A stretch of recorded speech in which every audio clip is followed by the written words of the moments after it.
हाँ जी स्टूडेंट्स, ਅੱਜ ਅਸੀਂ ਆਪਣੀ ਇੰਗਲਿਸ਼ ਇਲੈਕਟਿਵ ਦੀ +1 ਕਲਾਸ ਦੇ ਚੌਥੇ ਐਸੇ ਦਾ story of Michael the explanation ਅਤੇ ਐਨਾਲਿਸਿਸ ਦਾ ਸੈਕਿੰਡ ਪਾਰਟ ਕਰਨ ਜਾ ਰਹੇ ਹਾਂ।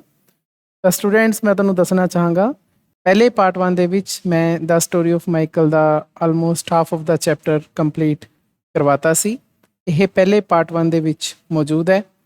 ਇਸ ਦਾ ਲਿੰਕ ਮੈਂ ਤੁਹਾਨੂੰ ਉੱਪਰ ਪ੍ਰੋਵਾਈਡ ਕਰ ਰਿਹਾ ਹਾਂ, ਕਿਉਂਕਿ ਜੇਕਰ ਤੁਸੀਂ ਇਹ ਹਿੱਸਾ ਚੈਪਟਰ ਦਾ ਪੜ੍ਹਿਆ ਹੋਇਆ ਹੈ ਤਾਂ ਹੀ ਫਿਰ ਅੱਗੇ ਵਾਲਾ ਜਿਹੜਾ ਹਿੱਸਾ ਹੈ ਇਸ ਚੈਪਟਰ ਦਾ ਉਹ ਸਮਝ ਆ ਸਕਦਾ ਹੈ। ਤਾਂ ਜੇਕਰ ਕਿਸੇ ਕਾਰਨਵਸ਼ ਤੁਹਾਡਾ ਇਹ ਪਾਰਟ 1 ਮਿਸ ਹੋਇਆ ਹੈ ਤਾਂ ਤੁਸੀਂ ਇਸ ਲਿੰਕ ਤੇ ਜਾ ਕੇ ਇਸ ਨੂੰ ਪਹਿਲਾਂ ਦੇਖੋ, ਤਾਂ ਫਿਰ ਅੱਜ ਦਾ ਸੈਕਿੰਡ ਪਾਰਟ ਕੰਟੀਨਿਊ ਕਰਨਾ ਬਣਦਾ ਹੈ। ਜੇਕਰ ਤੁਸੀਂ ਆਲਰੇਡੀ ਦੇਖ ਰੱਖਿਆ ਹੈ ਤਾਂ ਤੁਸੀਂ ਸੈਕਿੰਡ ਪਾਰਟ ਕੰਟੀਨਿਊ ਕਰ ਸਕਦੇ ਹੋ। ਸਟੂਡੈਂਟਸ, ਮੈਂ +1 ਅਤੇ +2 ਕਲਾਸਿਸ ਦੇ ਜਨਰਲ ਇੰਗਲਿਸ਼ ਅਤੇ ਇਲੈਕਟਿਵ ਇੰਗਲਿਸ਼ ਦੇ ਬਹੁਤ ਸਾਰੇ ਵੀਡੀਓਜ਼ ਬਣਾਏ ਹੋਏ ਹਨ। ਇਹਨਾਂ ਵੀਡੀਓਜ਼ ਨੂੰ ਦੇਖਣ ਦੇ ਲਈ ਤੁਸੀਂ YouTube ਦੀ ਸਰਚ ਬਾਰ 'ਤੇ ਜਾ ਕੇ ਦੀਪਕ ਸੂਦ ਲਵ ਲਰਨਿੰਗ ਟੂ ਲੀਡ ਟਾਈਪ ਕਰੋ। ਰਿਜ਼ਲਟ ਵਿੱਚ ਆਈ ਪਹਿਲੀ ਸਾਈਟ 'ਤੇ ਦੀਪਕ ਸੂਦ 'ਤੇ ਜਾ ਕੇ ਕਲਿੱਕ ਕਰੋ। ਤਾਂ ਇਸ ਤਰ੍ਹਾਂ ਤੁਸੀਂ ਚੈਨਲ 'ਤੇ ਪਹੁੰਚ ਜਾਵੋਗੇ, ਜਿੱਥੇ ਤੁਸੀਂ ਵੀਡੀਓਜ਼ ਦਾ ਇੱਕ ਸੈਕਸ਼ਨ ਦੇਖੋਗੇ। ਵੀਡੀਓਜ਼ 'ਤੇ ਕਲਿੱਕ ਕਰੋ, ਤੁਹਾਨੂੰ ਮੇਰੀਆਂ ਬਣਾਈਆਂ ਹੋਈਆਂ ਸਾਰੀਆਂ ਵੀਡੀਓਜ਼ ਤੁਹਾਨੂੰ ਮਿਲ ਜਾਣਗੀਆਂ। ਇਸ ਦੇ ਵਿੱਚ +1 +2 ਦੀਆਂ ਸਾਰੀਆਂ ਕਲਾਸਿਸ ਦੀਆਂ ਜੋ ਮੈਂ ਵੀਡੀਓਜ਼ ਬਣਾਈਆਂ ਹਨ ਉਹ ਸ਼ਾਮਿਲ ਹਨ। ਪਲੇਲਿਸਟ ਵਾਲੇ ਸੈਕਸ਼ਨ 'ਤੇ ਜਾ ਕੇ ਤੁਸੀਂ ਸਾਰੀਆਂ ਪਲੇਲਿਸਟ ਪ੍ਰਾਪਤ ਕਰ ਪਾਓਗੇ, ਜਿਵੇਂ ਕਿ ਕਲਾਸ 12 ਦੀ ਪਲੇਲਿਸਟ ਚੌਥੇ ਨੰਬਰ 'ਤੇ ਹੈ। ਇਸ 'ਤੇ ਤੁਸੀਂ ਜਾ ਕੇ ਜਦੋਂ ਵਿਊ ਫੁੱਲ ਪਲੇਲਿਸਟ ਕਰੋਗੇ ਤਾਂ ਤੁਹਾਨੂੰ ਕਲਾਸ 12 ਦੀਆਂ ਸਾਰੀਆਂ ਵੀਡੀਓਜ਼ ਮਿਲ ਜਾਣਗੀਆਂ। ਇਸੇ ਤਰ੍ਹਾਂ ਤੁਸੀਂ ਬਾਕੀ ਕਲਾਸ 11 ਉਹਨਾਂ ਦੀ ਪਲੇਲਿਸਟ 'ਤੇ ਜਾ ਕੇ ਸਾਰੀਆਂ ਵੀਡੀਓਜ਼ ਪ੍ਰਾਪਤ ਕਰ ਸਕਦੇ ਹੋ। ਅਤੇ ਇਸੇ ਤਰ੍ਹਾਂ ਮੈਂ ਕਲਾਸ 11 ਅਤੇ ਕਲਾਸ 12 ਦੀਆਂ ਗ੍ਰਾਮਰ ਦੀਆਂ ਵੀਡੀਓ ਲਿਸਟ ਬਣਾਈ ਹੋਈ ਹੈ, ਤਾਂ ਉਹ ਸਾਰੀਆਂ ਵੀਡੀਓਜ਼ ਤੁਹਾਨੂੰ ਪ੍ਰਾਪਤ ਹੋ ਜਾਣਗੀਆਂ। ਅਤੇ ਇੱਕ ਪਲੇਲਿਸਟ ਇੰਗਲਿਸ਼ ਇਲੈਕਟਿਵ ਕਲਾਸ 11 ਦੀ ਵੀ ਹੈ, ਅਤੇ ਉਸ ਦੇ ਵਿੱਚ ਤੁਹਾਨੂੰ ਸਾਰੀਆਂ ਕਲਾਸ 11 ਦੀਆਂ ਪਲੇਲਿਸਟ ਪ੍ਰਾਪਤ ਹੋ ਜਾਣਗੀਆਂ। ਤਾਂ ਮੈਂ ਤੁਹਾਨੂੰ ਸਾਰਿਆਂ ਨੂੰ ਅਪੀਲ ਕਰਦਾ ਹਾਂ ਕਿ ਇੱਕ ਵਾਰ ਤੁਸੀਂ ਦੀਪਕ ਸੂਦ ਲਵ ਲਰਨਿੰਗ ਟੂ ਲੀਡ ਚੈਨਲ 'ਤੇ ਜ਼ਰੂਰ ਵਿਜ਼ਿਟ ਕਰੋ। ਧੰਨਵਾਦ।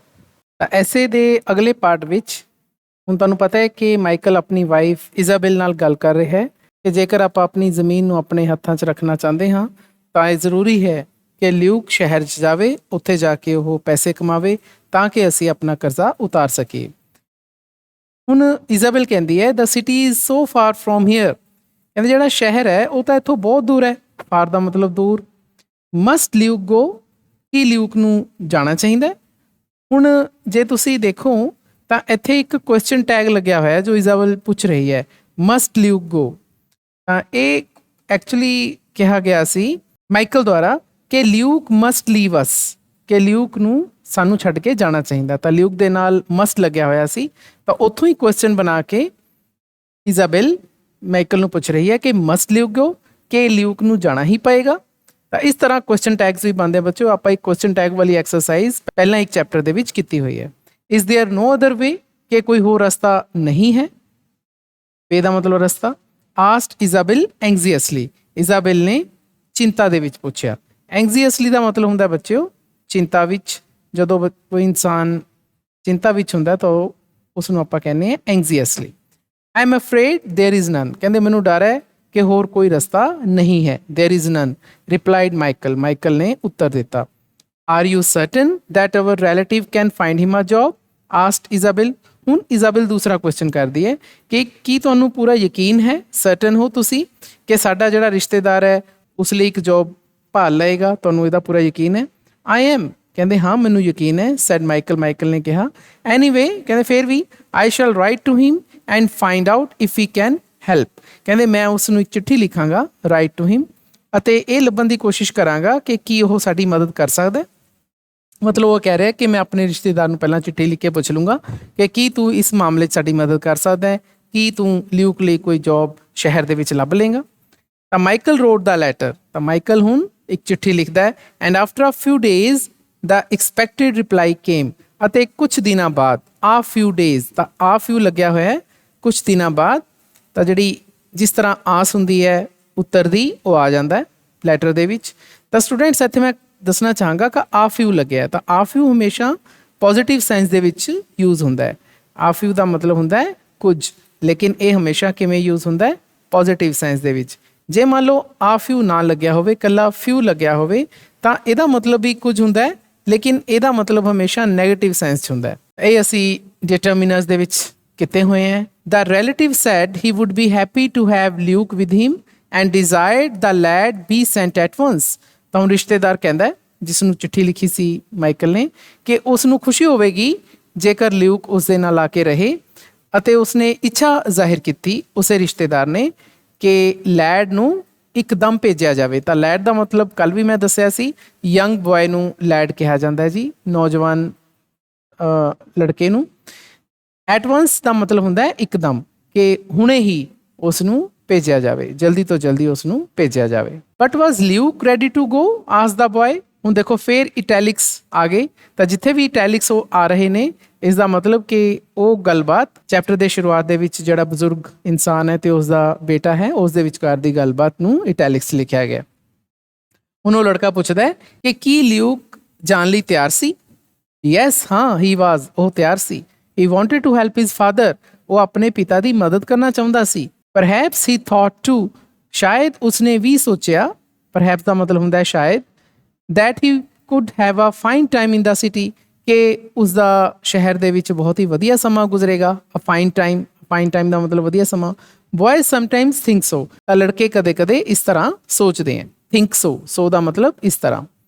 ਲਿਊਕ was to leave the next day, ਲਿਊਕ ਨੇ ਅਗਲੇ ਦਿਨ ਜਾਣਾ ਸੀ, ਮਤਲਬ ਪਿੰਡ ਛੱਡ ਕੇ ਸ਼ਹਿਰ ਜਾਣਾ ਸੀ।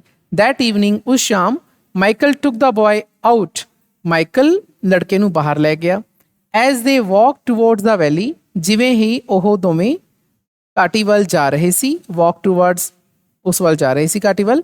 ਮਾਈਕਲ ਪੁੱਟ ਹਿਜ਼ ਆਰਮ ਅਰਾਊਂਡ ਦਾ ਬॉय, ਮਾਈਕਲ ਨੇ ਆਪਣਾ ਜਿਹੜੀ ਬਾਂਹ ਸੀ ਉਹ ਲੜਕੇ ਦੇ ਦੁਆਲੇ ਪਾਈ, ਜਿਵੇਂ ਆਪਾਂ ਪਿਆਰ ਨਾਲ ਛੋਟੇ ਬੱਚੇ ਦੇ ਗਲ ਦੇ ਵਿੱਚ ਬਾਂਹ ਪਾ ਲੈਂਦੇ ਹਾਂ। ਐਂਡ ਸੈਡ, ਅਤੇ ਉਸਨੇ ਕਿਹਾ, ਟੁਮਾਰੋ ਯੂ ਲੀਵ ਅਸ, ਕੱਲ ਤੁਸੀਂ ਸਾਨੂੰ ਛੱਡ ਕੇ ਜਾ ਰਹੇ ਹੋ। ਟੁਮਾਰੋ ਮਤਲਬ ਆਉਣ ਵਾਲੇ ਕੱਲ ਨੂੰ ਕਿਹਾ ਜਾਂਦਾ ਹੈ। ਯੂ ਨੋ, ਤੁਸੀਂ ਜਾਣਦੇ ਹੋ, how sad it is for me, ਇਹ ਮੇਰੇ ਲਈ ਕਿੰਨਾ ਦੁਖਦਾਈ ਹੋਵੇਗਾ। ਐਂਡ ਯੂਅਰ ਮਦਰ, ਅਤੇ ਤੁਹਾਡੀ ਮਾਤਾ ਦੇ ਲਈ। ਹਾਊ ਸੈਡ, ਕਿੰਨਾ ਦੁਖਦਾਈ ਹੋਵੇਗਾ। ਇਟ ਇਜ਼ ਫॉर ਮੀ, ਮੇਰੇ ਲਈ ਅਤੇ ਤੁਹਾਡੀ ਮਾਤਾ ਦੇ ਲਈ। To let you part from us, ਕਿ ਅਸੀਂ ਤੁਹਾਨੂੰ ਆਪਣੇ ਨਾਲੋਂ ਜੁਦਾ ਕਰ ਰਹੇ ਹਾਂ। ਪਾਰਟ ਦਾ ਮਤਲਬ ਜੁਦਾ ਕਰਨਾ। My father and my grandfather, like the others before them, all loved these fields and they were all happy to die here, ਕਹਿੰਦੇ ਮੇਰੇ ਪਿਤਾ ਜੀ ਅਤੇ ਮੇਰੇ ਦਾਦਾ ਜੀ ਇਸੇ ਤਰ੍ਹਾਂ ਹੋਰ ਜਿਹੜੇ ਉਹਨਾਂ ਤੋਂ ਪਹਿਲਾਂ ਹੋਏ, ਲਾਈਕ ਦਾ ਅਦਰਸ, ਸਾਰਿਆਂ ਨੇ ਇਹਨਾਂ ਖੇਤਾਂ ਨੂੰ ਬਹੁਤ ਜ਼ਿਆਦਾ ਪਿਆਰ ਕੀਤਾ ਹੈ। all loved these fields, ਇਹ ਵਾਲੇ ਖੇਤਾਂ ਨੂੰ ਬਹੁਤ ਜ਼ਿਆਦਾ ਪਿਆਰ ਕੀਤਾ ਹੈ। ਅਤੇ ਉਹ ਸਾਰੇ ਖੁਸ਼ ਸੀ ਇੱਥੇ ਹੀ ਮਰ ਕੇ, ਇੱਥੇ ਹੀ ਮਰ ਕੇ ਖੁਸ਼ ਸੀ ਕਿ ਅਸੀਂ ਆਪਣੀ ਜ਼ਮੀਨ 'ਤੇ ਹੀ ਆਪਣੀ ਜ਼ਿੰਦਗੀ ਪੂਰੀ ਕਰਨੀ ਹੈ। I toiled for many years to pay off the debts which this land was once burdened, ਕਹਿੰਦੇ ਮੈਂ ਮਿਹਨਤ ਕੀਤੀ, ਸਖਤ ਮਿਹਨਤ ਕੀਤੀ। ਟੋਇਲਡ, ਕੱਲ੍ਹ ਵੀ ਸ਼ਬਦ ਆਇਆ ਸੀ। ਫॉर ਮੈਨੀ ਈਅਰਸ, ਬਹੁਤ ਸਾਲਾਂ ਲਈ, ਬਹੁਤ ਸਾਲਾਂ ਤੱਕ ਮੈਂ ਬਹੁਤ ਜ਼ਿਆਦਾ ਸਖਤ ਮਿਹਨਤ ਕੀਤੀ ਤਾਂ ਕਿ ਮੈਂ ਇਹ ਕਰਜ਼ਾ ਉਤਾਰ ਪਾਵਾਂ। ਪੇ ਆਫ, ਕੱਲ੍ਹ ਵੀ ਆਇਆ ਸੀ। ਵਿਚ ਦਿਸ ਲੈਂਡ ਵਾਜ਼ ਵੰਸ ਬਰਡਨ, ਜਿਹੜਾ ਕਿ ਕਰਜ਼ਾ ਇਸ ਲੈਂਡ 'ਤੇ ਇੱਕ ਵਾਰੀ ਚੜ੍ਹ ਚੁੱਕਿਆ ਸੀ। ਬਰਡਨ ਦਾ ਮਤਲਬ ਜਿਹੜਾ ਇੱਕ ਵਾਰੀ ਇਸ ਜ਼ਮੀਨ ਦੇ ਉੱਪਰ ਕਰਜ਼ਾ ਚੜ੍ਹਿਆ ਹੋਇਆ ਸੀ, ਉਸ ਨੂੰ ਉਤਾਰਨ ਦੇ ਲਈ ਮੈਂ ਬਹੁਤ ਜ਼ਿਆਦਾ ਮਿਹਨਤ ਕੀਤੀ। It seems to be your own turn now to toil in order to keep the land free, ਹੁਣ ਲੱਗਦਾ ਹੈ ਕਿ ਹੁਣ ਇਹ ਤੁਹਾਡੀ ਵਾਰੀ ਹੈ। It seems, ਇਹ ਜਾਪਦਾ ਹੈ, to be your turn now, ਕਿ ਹੁਣ ਤੇਰੀ ਵਾਰੀ ਹੈ। ਪਹਿਲਾਂ ਦੇਖੋ ਮੇਰੀ ਵਾਰੀ ਸੀ, ਮੈਂ ਮਿਹਨਤ ਕੀਤੀ ਤੇ ਜ਼ਮੀਨ ਨੂੰ ਮੈਂ ਬਾਕੀ ਇਨਸਾਨਾਂ ਦੇ ਹੱਥਾਂ 'ਚ ਜਾਣ ਨਹੀਂ ਦਿੱਤਾ, ਲੇਕਿਨ ਹੁਣ ਤੇਰੀ ਵਾਰੀ ਹੈ ਕਿ ਤੂੰ ਹੁਣ ਮਿਹਨਤ ਕਰੇ। to toil, ਬਹੁਤ ਮਿਹਨਤ ਕਰੇ। in order to, ਤਾਂ ਕਿ ਸਾਡੇ ਕੋਲੇ ਰਹੇ ਜ਼ਮੀਨ। ਤਾਂ Luke was deeply moved to hear these words of his father and wept, ਤਾਂ ਲਿਊਕ ਬਹੁਤ ਜ਼ਿਆਦਾ ਪਸੀਜ ਗਿਆ। ਡੀਪਲੀ ਮੂਵ ਦਾ ਮਤਲਬ ਹੁੰਦਾ ਹੈ ਦਿਲੋਂ ਪਸੀਜ ਜਾਣਾ। ਕੋਈ ਐਸੀ ਗੱਲ ਤੁਹਾਡੇ ਦਿਲ ਦੇ ਵਿੱਚ ਘਰ ਕਰ ਲਵੇ ਤਾਂ ਉਸ ਨੂੰ ਕਹਿੰਦੇ ਦਿਲੋਂ ਪਸੀਜ ਜਾਣਾ। ਤਾਂ ਲਿਊਕ ਬਹੁਤ ਜ਼ਿਆਦਾ ਦਿਲੋਂ ਪਸੀਜ ਗਿਆ। ਟੂ ਹੀਅਰ ਸੁਣ ਕੇ ਇਹਨਾਂ ਸ਼ਬਦਾਂ ਨੂੰ, ਆਪਣੇ ਪਿਤਾ ਦੇ ਇਹਨਾਂ ਸ਼ਬਦਾਂ ਨੂੰ ਸੁਣ ਕੇ ਬਹੁਤ ਜ਼ਿਆਦਾ ਉਹ ਦਿਲੋਂ ਪਸੀਜ ਗਿਆ। ਐਂਡ ਵੈਪਟ, ਅਤੇ ਉਹ ਵੀ ਰੋਣ ਲੱਗਿਆ। Then Michael pointed to a heap of stones laying near, ਫਿਰ ਮਾਈਕਲ ਨੇ ਇੱਕ ਸਟੋਨਸ ਦੇ ਹੀਪ ਵੱਲ, ਪੱਥਰਾਂ ਦੇ ਢੇਰ ਵੱਲ ਇਸ਼ਾਰਾ ਕੀਤਾ ਜਿਹੜਾ ਕਿ ਉਹਨਾਂ ਦੇ ਨੇੜੇ ਹੀ ਪਿਆ ਸੀ। ਐਂਡ ਸੈਡ, ਅਤੇ ਕਿਹਾ। ਦੇਖੋ ਬੱਚਿਓ, ਇਹ ਹੀਪ ਆਫ ਸਟੋਨਸ ਉਹੀ ਹੈ ਜਿਹੜੇ ਸ਼ੁਰੂਆਤ ਦੇ ਵਿੱਚ ਆਏ ਸੀ, ਜਿਸ ਵੱਲ ਕਿ ਉਸ ਲੜਕੇ ਨੇ ਇਸ਼ਾਰਾ ਕੀਤਾ ਸੀ ਆਪਣੇ ਬਜ਼ੁਰਗ ਪਿਤਾ ਨੂੰ। ਉਹੀ ਹੀਪ ਆਫ ਸਟੋਨਸ ਨੇ। ਹੁਣ ਮਾਈਕਲ ਇਸ਼ਾਰਾ ਕਰ ਰਿਹਾ ਆਪਣੇ ਬੇਟੇ ਨੂੰ। Look at that heap of stones, ਕਹਿੰਦੇ ਵੇਖੋ ਉਹਨਾਂ ਪੱਥਰਾਂ ਦੇ ਢੇਰਾਂ ਵੱਲ। I have been collecting them for a sheepfold that I intend to build, ਕਹਿੰਦੇ ਮੈਂ ਇਹਨਾਂ ਨੂੰ ਇਕੱਠੇ ਕਰ ਰਿਹਾ ਹਾਂ। ਕੋਲੈਕਟ ਦਾ ਮਤਲਬ ਇਕੱਠੇ ਕਰ ਰਿਹਾ ਹਾਂ। for a sheepfold, ਇੱਕ sheepfold ਬਣਾਉਣ ਦੇ ਲਈ। ਨਾ sheepfold ਦਾ ਮਤਲਬ ਮੈਂ ਕੱਲ੍ਹ ਦੱਸਿਆ ਸੀ ਕਿ ਇੱਕ ਭੇਡਾਂ ਦਾ ਜਿਹੜਾ ਅਸੀਂ ਸ਼ੈਲਟਰ ਬਣਾਉਂਦੇ ਹਾਂ ਉਸ ਨੂੰ ਅਸੀਂ ਸ਼ੀਫੋਲਡ ਕਹਿੰਦੇ ਹਾਂ। ਆਈ ਇੰਟੈਂਡ, ਮੈਂ ਬਣਾਉਣਾ ਚਾਹੁੰਦਾ ਹਾਂ, ਟੂ ਬਿਲਡ, ਕੀ ਬਣਾਉਣਾ ਚਾਹੁੰਦਾ ਹਾਂ, ਸ਼ੀਫੋਲਡ, ਤਾਂ ਕਰਕੇ ਮੈंने ਇਹ ਪੱਥਰ ਇਕੱਠੇ ਕੀਤੇ ਹੋਏ ਨੇ। ਬਿਫੋਰ ਯੂ ਲੀਵ, ਇਸ ਤੋਂ ਪਹਿਲਾਂ ਤੁਸੀਂ ਜਾਓ, ਮਾਈ ਸਨ, ਮੇਰੇ ਪੁੱਤਰ, ਲੇ ਦਾ ਫਸਟ ਸਟੋਨ ਫॉर ਇਟ, ਇਸ ਸ਼ੀਫੋਲਡ ਦਾ ਪਹਿਲਾ ਜਿਹੜਾ ਪੱਥਰ ਹੈ ਉਹ ਤੂੰ ਰੱਖ ਕੇ ਜਾ। ਇਹ ਬਿਲਕੁਲ ਉਵੇਂ ਹੀ ਹੁੰਦਾ, ਸਪੋਜ਼ ਕਰੋ ਜਿਵੇਂ ਆਪਾਂ ਨੀਂਹ ਪੱਥਰ ਰੱਖਦੇ ਹਾਂ ਕਿਸੇ ਘਰ ਨੂੰ ਬਣਾਉਣ ਦੇ ਲਈ ਜਾਂ ਕਿਸੇ ਵੀ ਜਗ੍ਹਾ ਨੂੰ ਬਣਾਉਣ ਦੇ ਲਈ, ਤਾਂ ਉਸ ਨੂੰ ਕਿਹਾ ਜਾਂਦਾ ਹੈ ਲੇ ਦਾ ਫਸਟ ਸਟੋਨ। ਤਾਂ ਲੇ ਦਾ ਫਸਟ ਸਟੋਨ ਦਾ ਮਤਲਬ ਹੁੰਦਾ ਹੈ ਇੱਕ ਤਰ੍ਹਾਂ ਨਾਲ ਨੀਂਹ ਪੱਥਰ ਰੱਖਣਾ। ਤਾਂ ਹੁਣ ਤੂੰ ਇਹ ਨੀਂਹ ਪੱਥਰ ਰੱਖ ਕੇ ਜਾ। ਐਂਡ ਵਾਈਲ ਯੂ ਆਰ ਅਵੇ, ਅਤੇ ਜਦੋਂ ਤੂੰ ਦੂਰ ਹੋਏਗਾ, ਮਤਲਬ ਮੇਰੇ ਕੋਲੇ ਨਹੀਂ ਹੋਏਗਾ, ਤੂੰ ਸ਼ਹਿਰ 'ਚ ਹੋਏਗਾ, I will work at it and complete it, ਤਾਂ ਮੈਂ ਇਸ 'ਤੇ ਕੰਮ ਕਰਾਂਗਾ ਅਤੇ ਇਸ ਨੂੰ ਪੂਰਾ ਕਰਨ ਦੀ ਕੋਸ਼ਿਸ਼ ਕਰਾਂਗਾ। Luke did as he was told, ਤਾਂ ਲਿਊਕ ਨੇ ਉਵੇਂ ਕੀਤਾ ਜਿਵੇਂ ਕਿ ਉਸ ਨੂੰ ਦੱਸਿਆ ਗਿਆ ਸੀ। ਕੀ ਕੀਤਾ ਉਸਨੇ? He laid the first stone for the sheepfold, ਤਾਂ ਸ਼ੀਫੋਲਡ ਬਣਾਉਣ ਦੇ ਲਈ ਉਸਨੇ ਪਹਿਲਾ ਪੱਥਰ ਰੱਖ ਦਿੱਤਾ, ਨੀਂਹ ਪੱਥਰ ਰੱਖ ਦਿੱਤਾ। ਦੈਨ ਦੇ ਲੈਫਟ ਫॉर देयर ਕੋਟੇਜ, ਅਤੇ ਫਿਰ ਉਹ ਵਾਪਸ ਆਪਣੀ ਝੌਂਪੜੀ ਵਿੱਚ ਆ ਗਏ। ਲਿਸਨ ਮਾਈ ਸਨ, ਹੇ ਮੇਰੇ ਪੁੱਤਰ ਸੁਣ, said Michael on the way home, ਰਸਤੇ 'ਚ ਆਉਂਦੇ ਹੋਏ ਮਾਈਕਲ ਨੇ, ਔਨ ਦਾ ਵੇ ਦਾ ਮਤਲਬ ਹੁੰਦਾ ਹੈ ਰਸਤੇ ਵਿੱਚ ਆਉਂਦੇ ਹੋਏ, ਮਾਈਕਲ ਨੇ ਆਪਣੇ ਬੇਟੇ ਨੂੰ ਕਿਹਾ, ਘਰ ਆਉਂਦੇ ਹੋਏ ਕਿਹਾ, there is one thing I must warn you about, ਕਹਿੰਦੇ ਇੱਕ ਗੱਲ ਹੈ ਜਿਸ ਦੇ ਬਾਰੇ ਮੈਨੂੰ ਤੈਨੂੰ ਵਾਰਨ ਕਰਨਾ ਚਾਹੀਦਾ ਹੈ। ਵਾਰਨ ਦਾ ਮਤਲਬ ਹੁੰਦਾ ਹੈ ਜੀ ਚੇਤਨ ਕਰਨਾ। ਮੈਂ ਤੈਨੂੰ ਇੱਕ ਗੱਲ ਪ੍ਰਤੀ ਚੇਤਨ ਕਰਨਾ ਚਾਹੁੰਦਾ ਹਾਂ।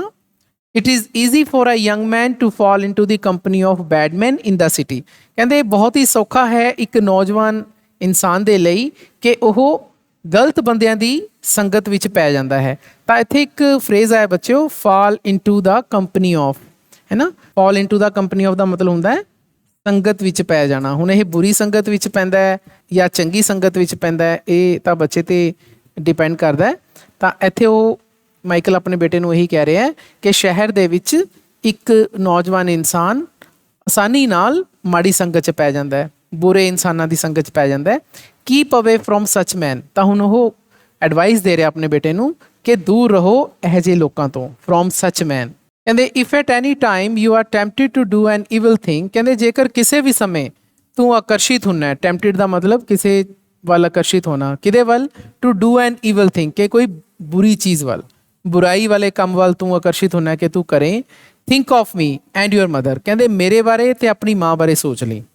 ਐਂਡ ਆਫ ਦਾ ਸਟੋਨ, ਅਤੇ ਉਸ ਪੱਥਰ ਬਾਰੇ ਸੋਚੀ, you laid a little while ago, ਜਿਹੜਾ ਕਿ ਤੂੰ ਕੁਝ ਸਮਾਂ ਪਹਿਲਾਂ, ਅ ਲਿਟਲ ਵਾਈਲ ਅਗੋ, ਜਿਹੜਾ ਕਿ ਕੁਝ ਸਮਾਂ ਪਹਿਲਾਂ ਤੂੰ ਰੱਖਿਆ ਸੀ, ਨੀਂਹ ਪੱਥਰ ਰੱਖਿਆ ਸੀ, ਉਹਦੇ ਬਾਰੇ ਸੋਚ ਲਈ ਕਿ ਤੇਰੇ ਪਿਤਾ ਦੇ ਸੁਪਨੇ ਕੀ ਹੈ, ਤੇਰੇ ਮਾਂ ਦੇ ਸੁਪਨੇ ਕੀ ਹੈ, ਕਿੰਨੀ ਉਹਨਾਂ ਨੇ ਮਿਹਨਤ ਕੀਤੀ ਹੈ, ਉਹ ਸਾਰੇ ਬਾਰੇ ਸੋਚ ਲਈ ਜਦ ਵੀ ਤੂੰ ਕਿਸੇ ਬੁਰੇ ਕੰਮ ਨੂੰ ਕਰਨ ਲੱਗੇਗਾ। The next morning the boy started for the city, ਅਗਲੀ ਸਵੇਰ ਜਿਹੜਾ ਲਿਊਕ ਹੈ ਲੜਕਾ, ਉਹ ਸ਼ਹਿਰ ਜਾਣ ਲਈ ਤਿਆਰ ਹੁੰਦਾ ਹੈ। All their neighbours gave him their good wishes, ਤਾਂ ਜਿੰਨੇ ਵੀ ਉਹਦੇ ਗੁਆਂਢੀ ਹੈ, ਨੇਬਰਸ, ਉਹ ਆਉਂਦੇ ਹੈ ਅਤੇ ਉਹ ਉਸ ਨੂੰ, ਗਿਵ ਹਿਮ, ਹਿਮ ਦਾ ਮਤਲਬ ਇੱਥੇ ਲਿਊਕ ਨੂੰ ਕਿਹਾ ਗਿਆ, ਸ਼ੁਭ ਇੱਛਾਵਾਂ ਦੇਣ ਲਈ ਆਉਂਦੇ ਨੇ।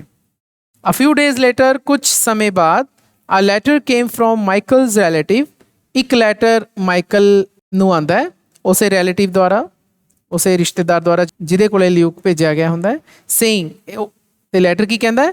That he had found a job for Luke, ਕਿ ਉਸਨੇ ਲਿਊਕ ਲਈ ਇੱਕ ਜੌਬ ਲੱਭ ਲਈ ਹੈ, ਇੱਕ ਕੰਮ ਲੱਭ ਲਿਆ ਹੈ।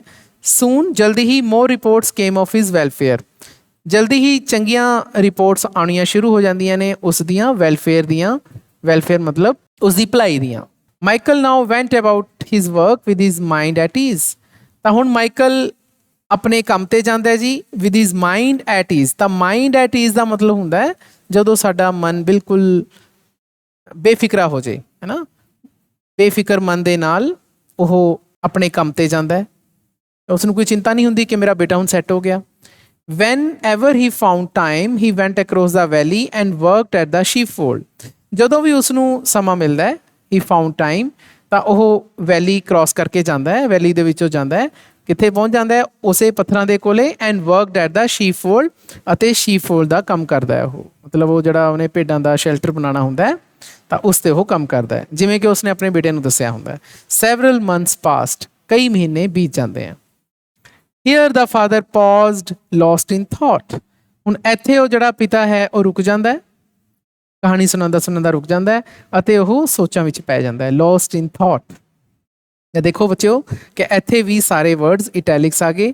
ਇਟੈਲਿਕਸ ਵਰਡਸ ਕਿੱਥੇ ਆ ਰਹੇ ਨੇ? ਜਿੱਥੇ ਸ਼ੁਰੂਆਤ ਦੇ ਵਿੱਚ ਜਿਹੜਾ ਬਜ਼ੁਰਗ ਇਨਸਾਨ ਆਪਣੇ ਬੇਟੇ ਦੇ ਨਾਲ ਜਾ ਰਿਹਾ ਹੈ ਤਾਂ ਜਿੰਨੀ ਵੀ ਉਹਨਾਂ ਦੀ ਗੱਲਬਾਤ ਹੁੰਦੀ ਹੈ ਉਹ ਸਾਰੀ ਇਟੈਲਿਕਸ ਹੈ ਤੇ ਮਾਈਕਲ ਦੀ ਸਟੋਰੀ ਸਾਰੀ ਆਮ ਲੈਟਰਸ ਦੇ ਵਿੱਚ ਹੈ। What happened then?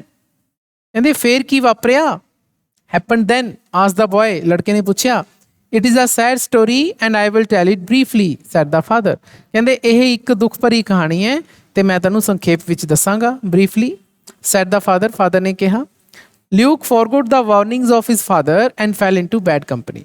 ਤਾਂ ਲਿਊਕ ਨੇ ਆਪਣੇ ਪਿਤਾ ਦੀਆਂ ਜਿਹੜੀਆਂ ਵਾਰਨਿੰਗ ਸੀਗੀਆਂ ਜੋ ਉਸਨੇ ਦੱਸਿਆ ਸੀ ਕਿ ਤੂੰ ਇਹ ਕੰਮ ਨਾ ਕਰੀ, ਉਸ ਚੀਜ਼ਾਂ ਨੂੰ ਉਹ ਭੁੱਲ ਗਿਆ। ਯਾਦ ਕਰੋ ਉਹਦੇ ਫਾਦਰ ਨੇ ਕਿਹਾ ਸੀ ਕਿ ਤੂੰ ਮਾੜੀ ਸੰਗਤ 'ਚ ਨਾ ਪਈ।